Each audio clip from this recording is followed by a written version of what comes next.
Okay, so you're bombarded with information all the time. Right. You're trying to figure out what's actually important and what to focus on. And Yeah, drowning in it, basically. Like, how do you yeah, cut through all that? exactly. So what we do here, like this deep dive we're doing today, Hmm. this is all about going deep on a single source that presents, well, kind of a unique view of what the future holds. Right. This one, it's actually a YouTube video. Okay, so YouTube, so we know it's going to be good. Right. It's called The Lord Showed Me More About the 350 Million Pipe, Prophetic Warning. And it's from the channel Last Days. Catchy title. Yeah. Last Days. Okay, so, I mean, that tells us something right there. Yeah. And this video, it basically lays out a bunch of visions and warnings, like from the perspective of this person, the speaker, in the video. Right, exactly. So for you listening right now, our whole goal here, like our mission, is to help you understand what this video is really getting at. What's the story? What could it mean if you take it seriously? But we're not here to tell you whether to believe it or not. Right. We're just trying to present it all to you, what's in there. Unpack it, like you said. Yeah. Okay, so first off, the speaker says they're a prophet Mm-hmm. and that they get these visions of the future. Hmm. What's their deal? Why are they putting this out there? Okay, so like right away, what's really interesting is this. This isn't just like some fun hobby for this person. They actually call these visions a hard word. Like it's a heavy thing for them to carry around. It weighs on them. Oh, I see. And that kind of ties in with this refiner's fire thing they talk about, right? Exactly. It's like this huge turning point for them. They go through this experience and suddenly all the normal stuff that people care about, it just loses its meaning for them. So it sounds like this refiner's fire, it was like a total life changer for them, huh? It's huge, yeah. Like a complete reset on their priorities. And they also really emphasize that what drives them to share this stuff, it's not about fame or anything like that. They keep saying it's because they have this deep love for Jesus and they feel so much compassion for people, especially those who are hurting. That seems to be the core of their message. Okay, so it's coming from a place of love. But still, these visions, they're intense. And the first one they describe is about this future pandemic. What did they tell you about that? Oh man, it's not pretty. So they start by describing this massive tent, like the kind you might see at a refugee camp or something, set up in a grocery store parking lot. And inside, rows and rows of those white cots, like the military uses. And a lot of them, they were occupied by bodies covered with sheets, IV bags next to them, like a field hospital overflow situation. Wow, that's a powerful image. That really paints a picture of things being completely overwhelmed, right? Totally. And it doesn't stop there. They see hospitals, like regular hospitals, totally packed full. There's just no more room. So what happens, they start setting up these like military camps around cities. Military camps, wow. Yeah. And there are military nurses and doctors there, but they can't really do much. The speaker says they're mostly just there to comfort people who are dying because there's no cure, no way to stop it. And there's this yellow fog, too.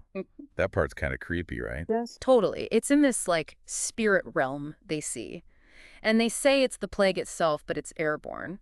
And they describe it as being waist high around people who are infected, like this invisible cloud of sickness. Okay, that's a really disturbing detail. So you've got this pandemic, no cure, and then on top of that, the speaker sees this huge societal shutdown happening. What did they say about that? They say it makes what happened in 2020 look like nothing. Wow. Yeah. They say it's unlike anything we've seen in, like, centuries. Yeah. And they actually compare it to the Black Death. Oh, wow.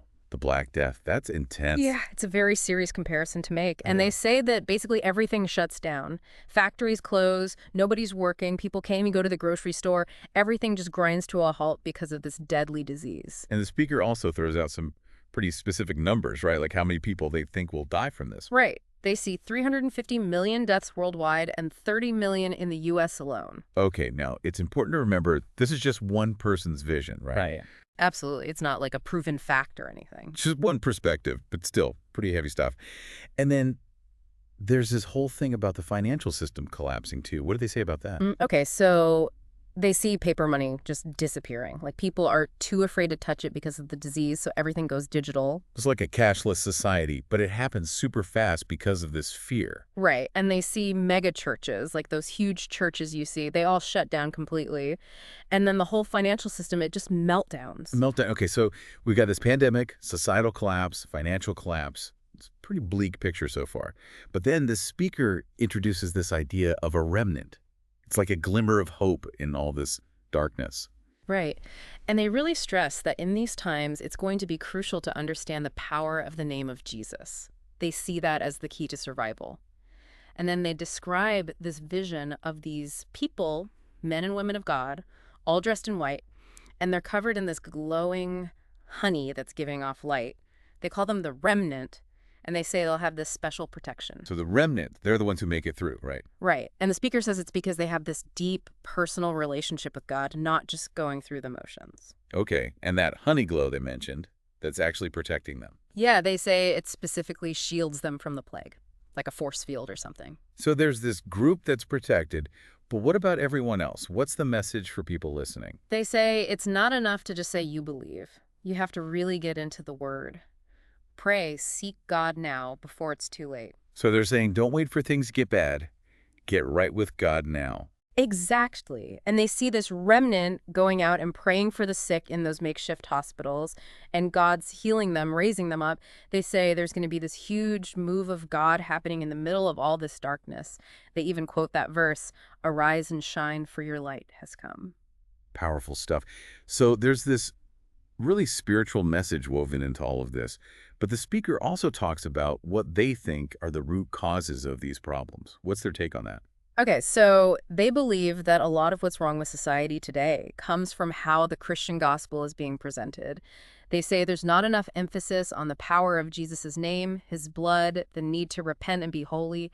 They even criticize what they call a lukewarm grace message that they think lets people just keep sinning without really changing. So they see a direct connection between the state of the church, the state of people's hearts, and these future events. Yeah, exactly. They say this great refiner's fire is coming because people aren't holy enough, they aren't repenting, especially in the church. Okay, so that's the diagnosis. But what about the treatment? Like, what are they telling people to do to prepare? They actually give some really specific advice. They say you need to understand 4 basic needs: real food, real money, real need, and real energy. Real food, real money. Okay, break that down for me. What do they mean by that? So with real money, they're talking about having things you can trade with if the digital systems crash, Yeah. like gold, silver, cash, even ammo or food. Back to the barter system. Okay, interesting. And real food. That's pretty straightforward. They're saying stock up on things that last, like canned goods. Makes sense. And then there's real energy. Right, so they suggest things like wood-burning stoves for heat, generators that can run on different fuels, maybe even solar power, anything to keep the lights on if the grid goes down. Okay, so making sure you can survive if the systems you rely on collapse. And then there's real need. What's that all about? They're talking about the stuff you might not think of right away, but you definitely need, like feminine hygiene products, toothpaste, deodorant, all that. The everyday essentials. Yeah. And they're big on having a water source too, like a well or something, in case the water gets contaminated or there's a drought. They say the specific needs will be different depending on where you live, of course. So a lot of it is just common sense preparedness, but they're framing it through this specific spiritual lens. Right. But they also really emphasize that practical stuff isn't enough. They say the most important thing is spiritual preparation. Okay, so what does that mean in their view? It means seeking God for direction, asking him what you should do. And they say you have to go deeper than just fixing the surface problems in your life. Like if you're struggling with an addiction or anger, you have to get to the root of it. So inner healing, dealing with the underlying issues. Exactly. They believe that's the key to being ready for whatever comes. Got it. Now, there's also this really interesting part about a hurricane. But it's not a normal hurricane, right? Right, it's a spiritual one. They see this massive hurricane in the spirit realm, and they say the outer edges of it are starting to touch the natural world. So like the first gusts of wind before the storm hits. Exactly. They believe all the crazy stuff happening in the world right now, it's just the beginning. And they say this hurricane is going to bring the financial crash, the plague, all the turmoil. So buckle up, basically, because things are about to get a lot worse. That's their message. And then they talk about stadiums and the government's response to all this. Yeah. What did they see there? They see that people won't even be able to afford to go to football games or baseball games anymore because the economy is so bad. Wow. So a complete change in how we live and what we prioritize. Yeah, totally. And they see the government stepping in to try to feed people because the supply chain is broken. But they say the food is going to be terrible and there won't be enough of it. So not exactly a comforting picture of the future, huh? Nope, it's pretty bleak. But remember, this is just their interpretation of what they saw. Right, it's one perspective, but it definitely makes you think. Oh, So to recap for everyone listening, this deep dive into the last days video, it's given us a lot to consider. We've heard about a devastating plague, a massive societal shutdown, and a global financial collapse. right. But there's also this message of hope for the remnant, the believers who will be protected and bring healing and revival during this time of darkness. And the speaker really emphasizes the importance of personal spiritual preparation, getting right with God now before it's too late. And they also give some practical advice about preparing for potential disruptions, stocking up on supplies, being self-sufficient. But as we've said, it's all presented through this specific spiritual lens. And it's important to remember that we're not endorsing any of these viewpoints. We're just trying to break down what's in the video and let you decide what you think. Exactly. So here's a final thought for you to ponder. The speaker talks a lot about focusing on the root issues in your life, not just the surface stuff.